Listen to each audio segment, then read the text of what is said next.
put him on top of this building right here and told him to jump to Poppy. And he would have jumped. And he wouldn't have hesitated. He just would have jumped. He really believed Poppy could do everything and anything. Now he just believes I'm rich. But he would. But now since he's grown up, I told y'all this story a couple weeks ago. He was on the porch down there. And I said, Caleb, just fall back in my arms. He looked and seen the pole over here and the pole over here. He looked for a plan. If I start falling and Poppy moves, I'm going to grab his poles or something. And I said, Caleb, don't you trust me? And he fell, and I called him. He said, you know, for a minute, Poppy, I didn't know if I could trust you or not.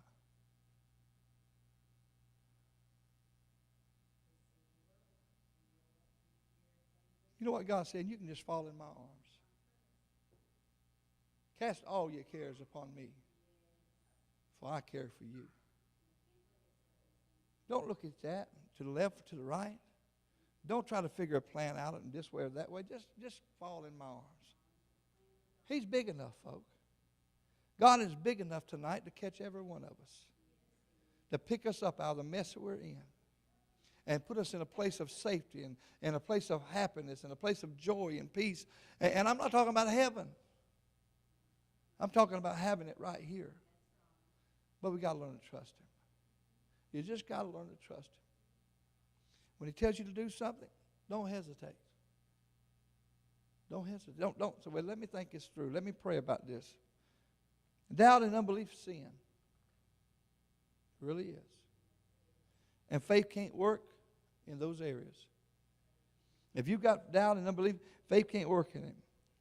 Well, I ask this question. How can we walk in that thing? I'll tell you exactly how we can walk in this trust I'm talking about. And this is going to make all of you happy, I believe. One day, one step at a time. One step at a time. When I first started serving the Lord, I really didn't know if I could trust him or not. I really didn't. Because, I'd never been through nothing or never had no problem, Sister Judy, that he had to show up for. But out of the years gone by, babies getting hurt and different things happening, God moving in his ways and stuff, even saving my son's life. And when he saved his life, didn't they be crippled and stuff like that? You got to learn to trust God. We did that. Me and Pastor done that with Cooter, and y'all know the story.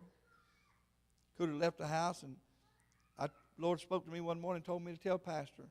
This is probably one of the hardest things I ever told in my life. I said, honey, the Lord said, don't pray for Cooter no more. That's her son. That's on drugs. It's on alcohol. It's down in the running, just going crazy. Don't pray for him no more. She said, why? I said, the Lord said for us to put him on the altar today and leave him there. He would take care of him. And we did that, didn't we, Pastor? We did that. About 3 or 4 years went by. 3 or 4 years went by, and the Lord woke me up one morning. Well, I got up one morning to go and do my exercise on my treadmill. I was getting up and going to exercise on the treadmill early in the morning before I went to work. And the Lord spoke to me and said, pray for your son.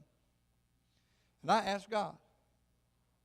Because I trusted God enough that you told me to put him in your hands, and you was going to take care of him, and not to pray for him anymore. I said, God, why do you want me to pray for him? He said, because he's going to need me to touch him today. And he said, and I told Pastor, I said, pray for Cooter today. And she said, why? Well, a couple hours later, they called us and said he fell 30 feet out of the air, sitting on a steel beam and hit concrete. Broke his wrist, and a piece of a bone come off of his backbone, went through his spine, and made it like fishing thread. We got down there, and we got there. What we done? Dick Teresa said, are we going to go? Rick, we're going to go? We're going to go? We're going to go? I said, I'm going after I get off work. I ain't going now. Got down, and the doctor said, yeah, it's so bad. It's so bad. It looked crazy. It looked impossible.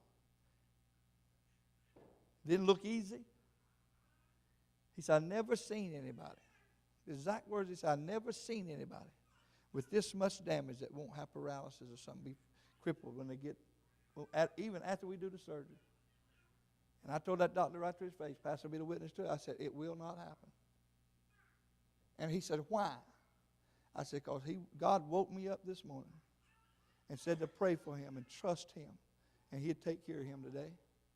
Well, you seen my son playing the drums. Some people see him using jackhammers and stuff. He works as a mechanic right now. You can learn to trust God. But it's a step-by-step, day-by-day thing. You can't do it. You say, well, it's just like learning. You know what? When you first get married, you don't know if you can really trust your husband or your wife or not. You know, you just have to learn to trust them, learn to believe in them, learn to love them. It's the same thing with Jesus, folks. We start off with Jesus just like starting off with a new husband or a new wife. We just got to learn to trust them, love them, put our hands in their lives in their hands, and let it work it out for you. It's the same thing. In St. Matthew chapter 21 and 21, in closing, how many people trust the Lord?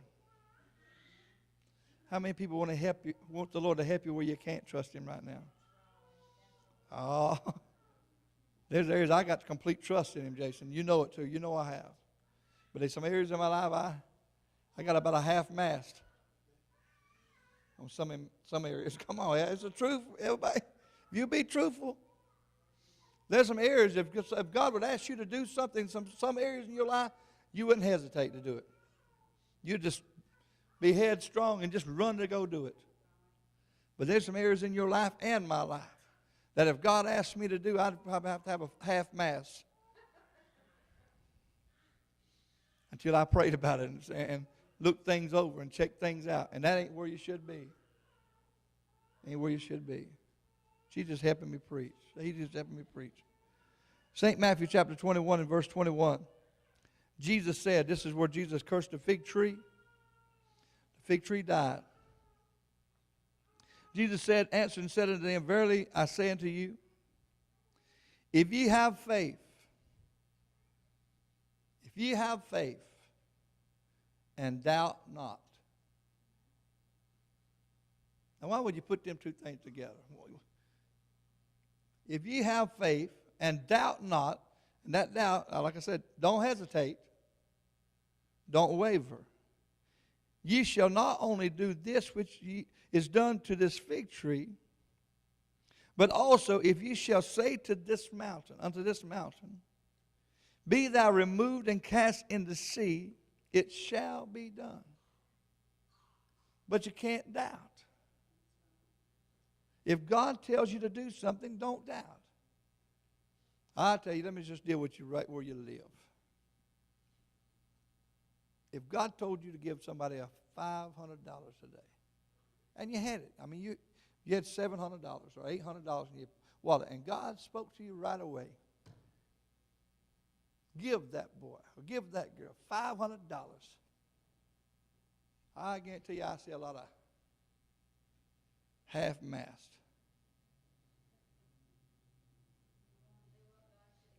You know, we can sit down and say, oh, I do. I just give it. I just give it because you ain't being asked to.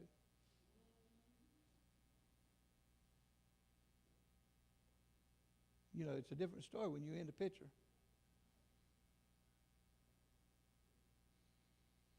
Here's the way we are. Here's the way carnal people are and earthly people are and some of us spiritual people. We like this. I tell you what I would do if I was in that situation. You have no idea what you would do unless you find yourself in that situation. I mean, we can be spiritual giants if we want to. But when the rubber meets the road, what we going to do?